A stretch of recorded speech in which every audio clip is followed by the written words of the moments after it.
भगवान अर्जुन से कहते हैं कि व्यक्ति कर्म करने में स्वतंत्र है, लेकिन फल की इच्छा में स्वतंत्रता भगवान ने नहीं दी। आप कर्म कर सकते हो, लेकिन फल हमारे हाथ में नहीं है। जैसे बच्चा एग्ज़ाम दे सकता है, मेहनत कर सकता है, लेकिन उसमें मार्क्स कौन देगा? उसमें मार्क्स तो टीचर ही देंगे। ऐसे गुरु हमें कहते हैं। भगवान ने हमें कर्मों की स्वतंत्रता दी है, चाहे आप अच्छे करो चाहे आप बुरे करो, लेकिन फल भगवान ने अपने हाथ में ले लिया है ना। तो चाहे हम इस चीज़ को भक्ति से करें, चाहे हम इस चीज़ को ज्ञान से करें, फल हमें उसी तरीके से मिलता है।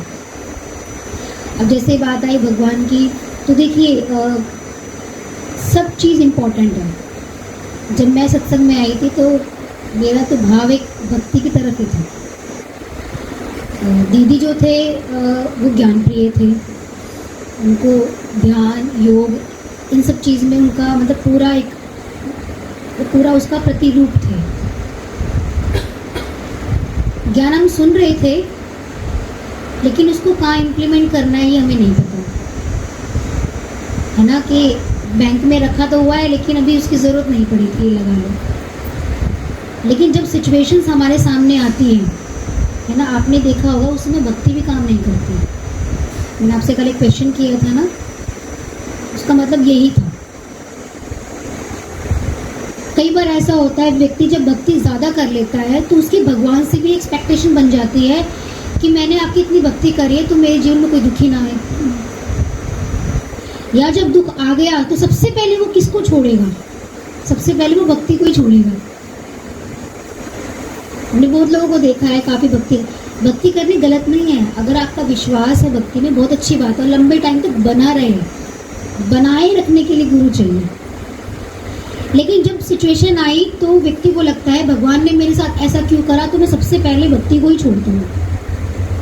तो भगवान ने भक्ति इसलिए थोड़ा ना दी थी कि आप समय आने पर उसको छोड़ दो। भगवान ने भक्ति इसलिए दी थी कि समय आने पर वो आपकी दृढ़ता को बनाए रखे, आपकी सहनशीलता को बनाए रखे, सहन करने की ताकत दे। सीता के अंदर भक्ति थी, द्रौपदी के अंदर भक्ति थी। क्या उनके जीवन में बुरा समय नहीं आया? लेकिन बुरे समय में भगवान वहाँ प्रकट हो गए। तो भगवान ये कहते हैं मैं प्रारब्ध कर्म नहीं काट सकता, तुम्हारे कर्म को मैं नहीं काट सकता, क्योंकि किए तुमने हैं, मैंने थोड़ा ना किए हैं। तुमने किए हैं तो तुम काटोगे, लेकिन मैं हेल्प कर सकता हूँ। अगर भक्ति हमारे जीवन में होगी, ज्ञान हमारे जीवन में होगा, तो आपको हेल्प मिल सकती है। कितने एक बाबा जी थे, वो भगवान की बहुत भक्ति किया करते थे। देखिए भक्ति की भी कुछ अलग अलग कैटेगरीज होती हैं। अभी 2 दिन पहले ही दीदी ने एक शॉर्ट्स डलवाई थी, उसमें भक्ति का ही प्रसंग है मीरा के लिए, कि मीरा का भक्ति रूप क्या था। कि मीरा के सामने जहर का प्याला आ गया तो उसने उस जहर को भगवान का फल समझ के पी लिया। उसको ये कहा गया था कि ये ठाकुर का भोग है, तो खुशी होकर पी गई उसको। उसने ये नहीं देखा कि हो सकता है मेरे घर वालों ने कुछ न कुछ मिला दिया हो, या मेरी ननद ने कुछ कर दिया हो, या मेरे देवर ने कुछ कर दिया हो। वो विचार उसके अंदर नहीं थे, सामने आया है, पी गई वो। ऐसे ही वो जहर का प्याला क्या है? वो सिचुएशंस है हमारे सामने, ये तो हमें पीना ही है। लेकिन अगर आपके जीवन में भक्ति होगी, ज्ञान होगा, तो वो जहर किसमें परिवर्तन हो गया? अमृत में। तो भगवान कृष्ण किसको कहते हैं? शिव जी को कहते हैं कि अब आपकी बारी आ गई। शिव ने जहर को कहाँ लिया था? कंठ में, है ना। कंठ में लेने का मतलब है संसार को बस यहीं तक रखो, नीचे मत जाने दो। अगर आपने इसको नीचे ले लिया तो ये आपके ही शरीर पर प्रकट होगा। ये गुरु हमें एक बात बहुत अच्छी कहते हैं, और ये बात मुझे इतनी प्रिय लगती है ना, कि हम कहीं जाते हैं, मार्केट में जाते हैं, कहीं अकेले भी कहीं चले जाते हैं, हो सकता है हमारे सामने ऐसी सिचुएशन आ जाए, लेकिन आपको ज्ञान याद आ जाएगा उस समय। तो गुरु हर पल हमारे साथ होते हैं। तो भगवान शिव ने उसको कंठ में रखा, है ना। तो अगर आप संसार को यहीं तक ही रखोगे तो वो ठीक है, अगर आप उसको अंदर ले गए तो वो आपके शरीर पर इफेक्ट डालेगा। इसलिए गुरु कहते हैं सेवा करो, नाम जप करो। नाम जप करते करते करते करते आप इतने उसमें लीन हो जाओ कि आप बैठो, आपका ध्यान लग जाए। कभी हमें मेडिटेशन सिखाया ही नहीं बिठा करके, कभी नहीं सिखाया, सिर्फ जपना सिखाया। क्यों? जब हम काम करते हैं हम क्या करेंगे? हम एक दूसरे की बुराई करेंगे या किसी के बारे में गलत सोचेंगे, तो यहीं पे रोक लगानी है, सोचना ही नहीं है गलत। उस समय भगवान को जपो जिस समय आपका मन सबसे ज़्यादा आपके ऊपर सवार होता है, तो कर्म भी आपका खराब होता है।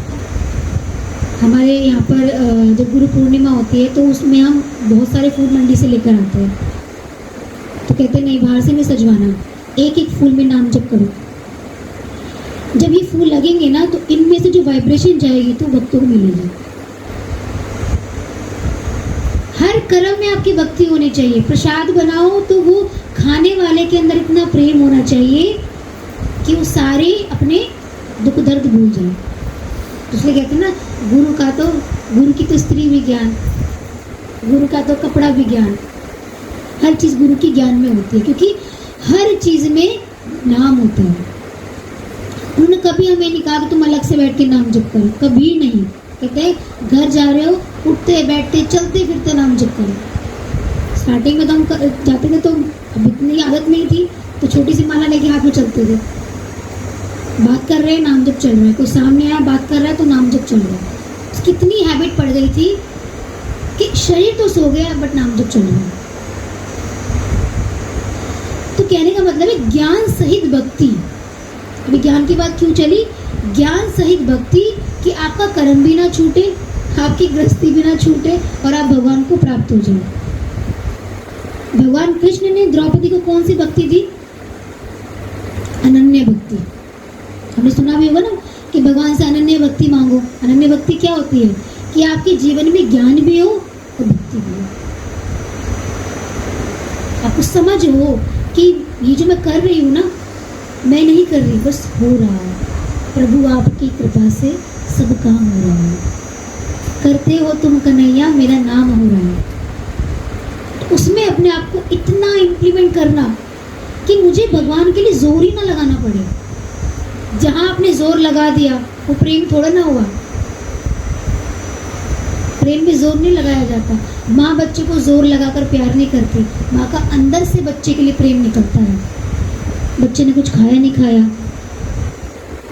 बच्चा सो रहा है तो बच्चे को आराम देती है, खुद रातों को जाकर एक बच्चे को आराम देती है। ऐसा ही हमारा प्रेम भी भगवान के लिए ऐसा होना चाहिए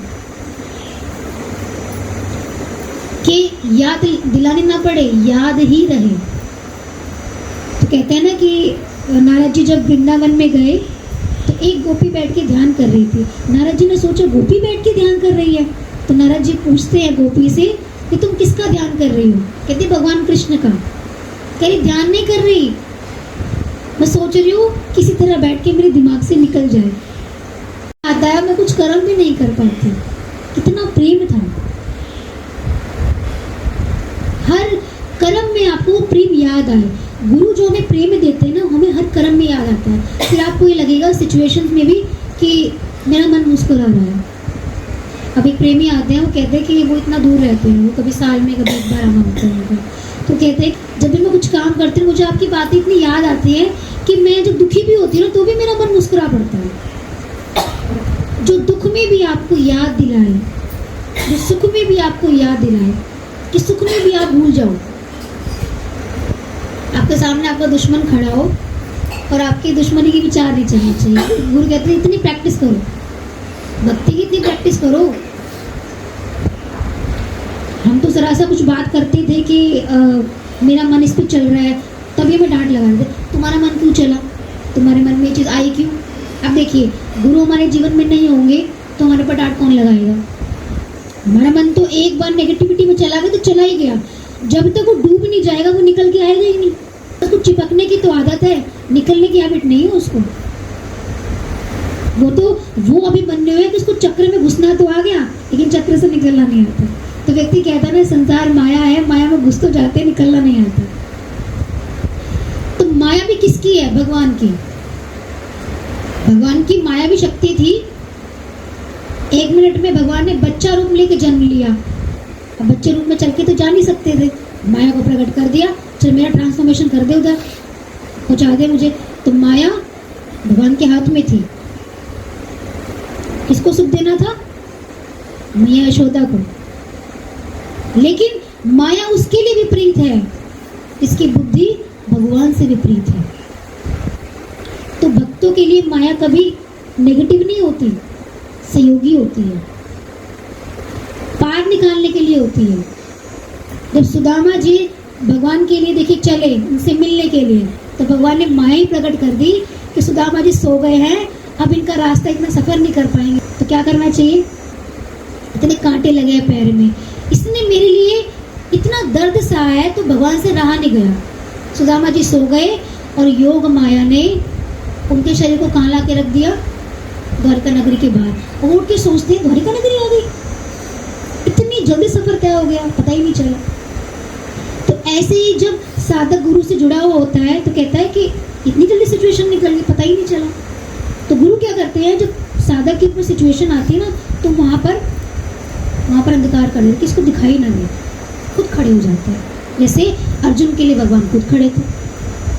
अब देखिए, कोई तो सपोर्टिव चाहिए ना आपको। आपका मन दुखी है, आप किसी से तो अपने मन की बात कहेंगे ना। आप कहें मैं दुखी भी रहूं और अपने मन को कहूँ तो पॉजिटिव होकर इसको सुखी भी कर। भाई मन तो दुखी हो रहा है, वो पॉजिटिव कैसे होगा? तो कोई ऐसा व्यक्ति चाहिए जो आपको प्यार देके आपके दुख को एक मरहम लगा दे। अब संसार में तो कोई ऐसा व्यक्ति मिलता नहीं है। अगर आपने अपनी बात किसी से कह दी तो समय आने पर आपकी कमजोरी जरूर बताएगा। इतना प्रेम करने वाला आपको कहाँ मिलेगा कोई?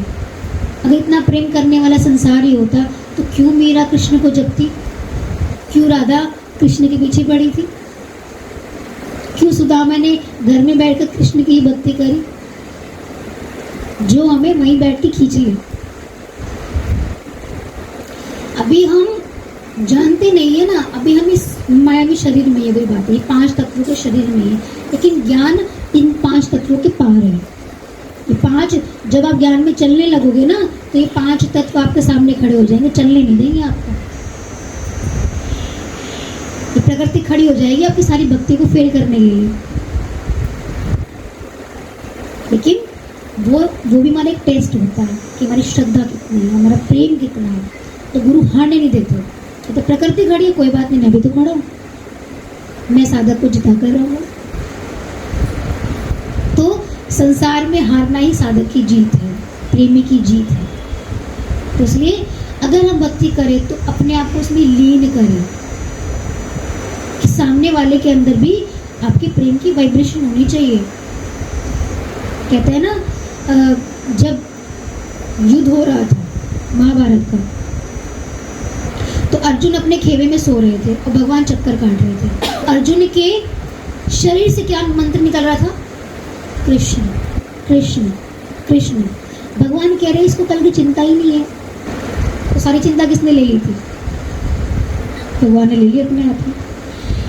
तो जो आपकी चिंताओं को हर ले वो गुरु, जो आपको कुछ मन को कुछ करने ही ना दे वो गुरु।